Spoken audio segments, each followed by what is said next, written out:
Assalamualaikum warahmatullahi wabarakatuh to Sir BASARUDDIN Shah bin Basri. So in this video, we would like to present our research paper, which is Factor Affecting Capital Adequacy of Commercial Banks in Malaysia. So before that, I would like to introduce our group member, which is, my name is Khairul Amin bin Zukiflee. Second presenter is AISYAH ZUNURAIN. Third presenter is Muhammad SYUKRI. Fourth, AISYAH, and lastly, NAJIIHAH. Capital adequacy ratio for a bank can be described as a ratio that can indicate the capacity of a bank to retain their equity capital adequate. This study is carried out in order to analyze the factor affect capital adequacy of commercial banks in Malaysia.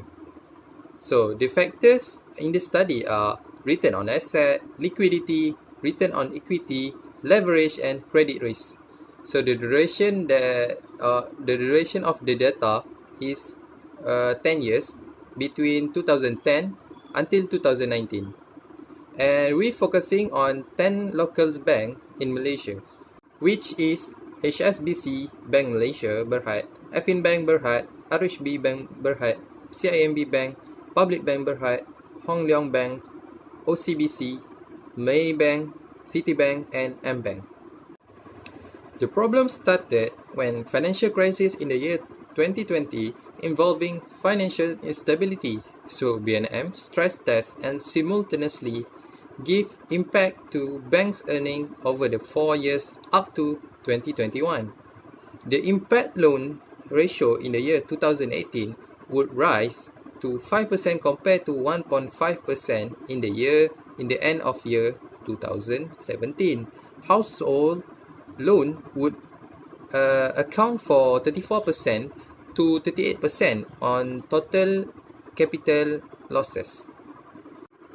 So next is research question.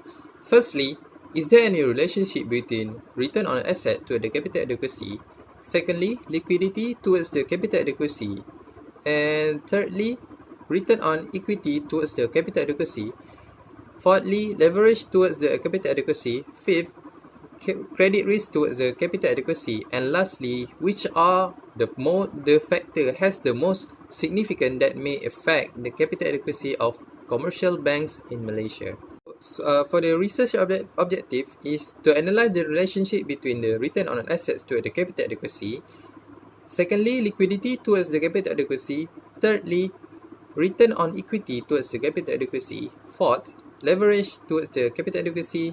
Fifth, credit risk towards the capital adequacy. And lastly, to identify the most significant variable that can affect the capital adequacy of commercial banks in Malaysia. Thank you, Izzat. Hi, I'm AISYAH ZUNURAIN. I will continue this presentation with literature review. Literature review on this research shows the result of research from secondary sources. Each independent variable has their own result, which is positive relationship or negative relationship with dependent variable. This will lead to the hypothesis statement for this research. For research design, this research uses all the information that has been collected. There are 6 variables that has been collected. The first one is capital adequacy for dependent variables, return on asset, return on equity, credit risk, liquidity risk, and leverage as independent variable. Our data for this research are collected from secondary sources and websites such as IMF data, World Bank WDI data bank, Icon data, and Our World in data. And the data duration is 10 years for each 10 banks, which are between 2010 until 2019. Okay, for the next slide, this theoretical framework will give you better understanding about our research. It shows the relationship between independent and dependent variables, which means that capital adequacy will be influenced by return on asset, return on equity, credit risk, liquidity risk, and leverage. Okay, for the next topic, I will pass to the next presenter, SYUKRI. Thank you, Aisyah. As for the next, we go to the hypothesis statement. There are two types of hypothesis statement, which is H-null and alternative analysis. For the first one, we go to the first type of hypothesis, which is return on asset. So H-null showing that there is no significant relationship between ROA and capital adequacy, and alternative analysis showing that there is significant relationship between ROA and capital adequacy. As for the ROE, return on equity, H-null showing that there is no significant relationship between ROE and capital adequacy. And as for the alternative hypothesis, they are showing that there is significant relationship between ROE and capital adequacy. So the third one is credit risk. H-null showing that there is no significant relationship between credit risk and capital adequacy. And as for the alternative hypothesis, showing that there is significant relationship between credit risk and capital adequacy. The fourth one, we go to liquidity risk.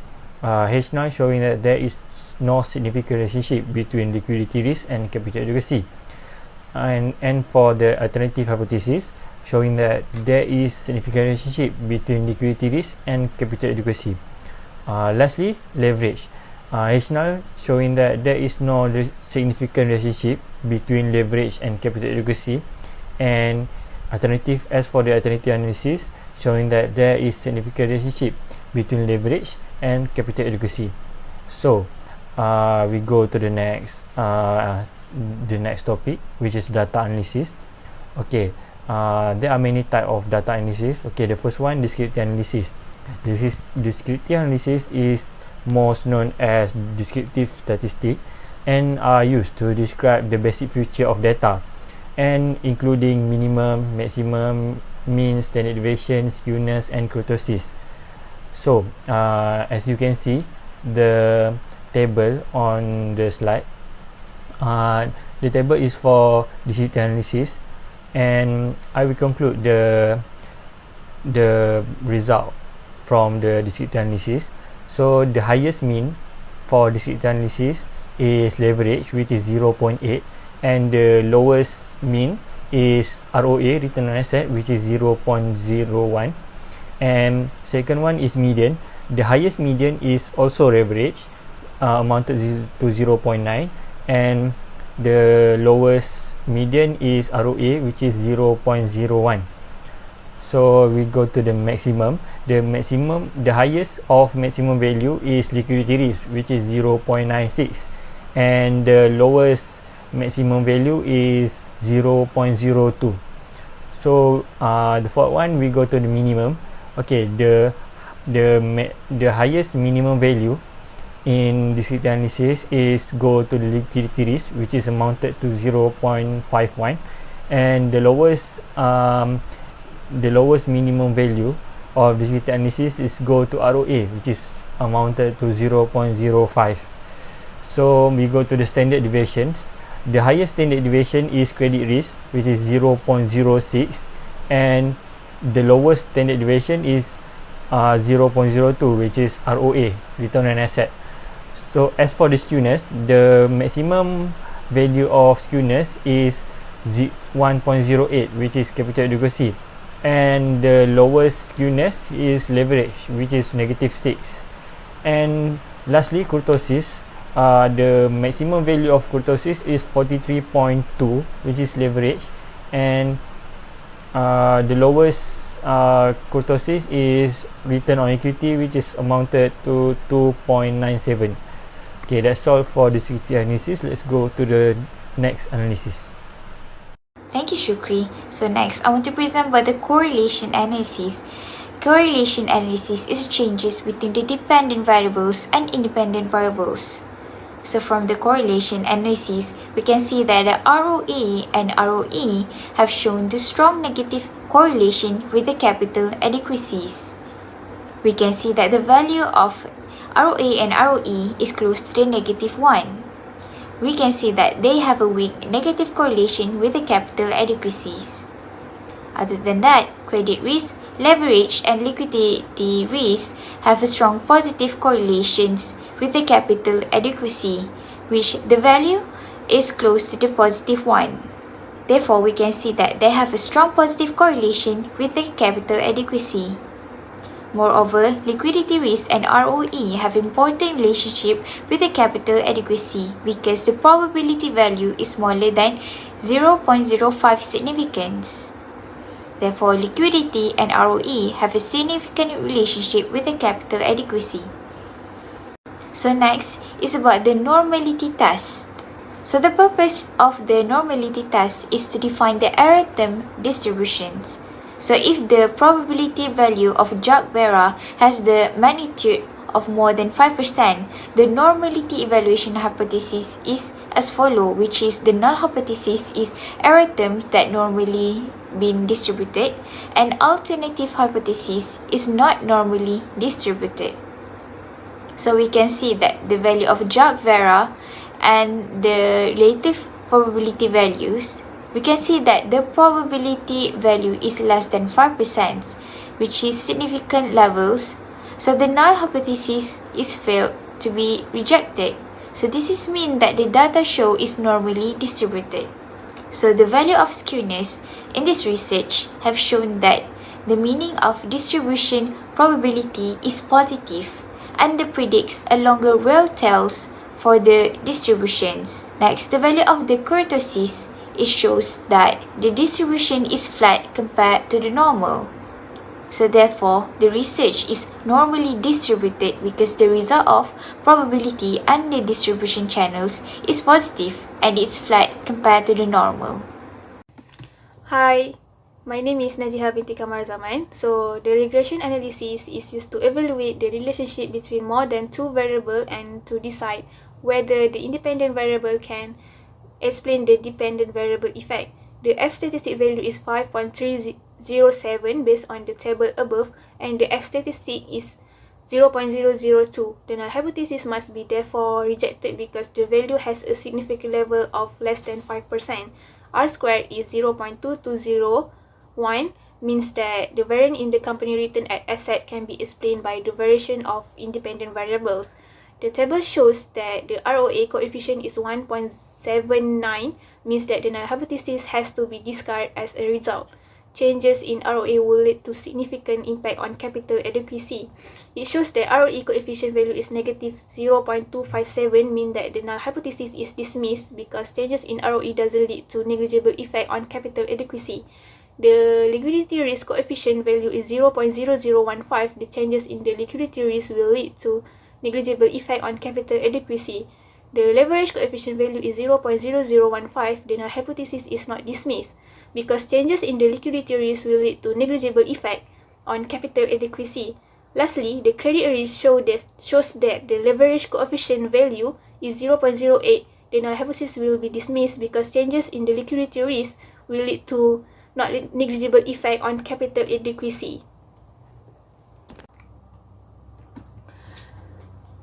As for the recommendation, adding more variable will lead to expand the studies as there is 8.27 trillion still remain and has not yet been clarified. Next, study on other countries will help to produce improved outcome, and the liquidity of other banks for other countries can be seen. For instance, comparative study between commercial bank in Malaysia and foreign countries to look at which strongest determinant have a different economic climate that will impact the profitability of the bank because of different countries. As for conclusion, liquidity and ROE is the factors of capital adequacy. Next, the credit risk, leverage and ROA is not the factors that influence the capital adequacy. Even though the credit risk and leverage have insignificant relationship with capital adequacy, they have positive relationship with capital adequacy since the correlation result value is close to positive 1. The capital adequacy shows the amount of capital banks hold. Global authorities must control bank capital adequacy to assess how easily a fair level of damage can be maintained. Global authorities will need to determine if the internal automobile of a bank is compliant with the regulatory capital regulations. Thank you. That's all from our group.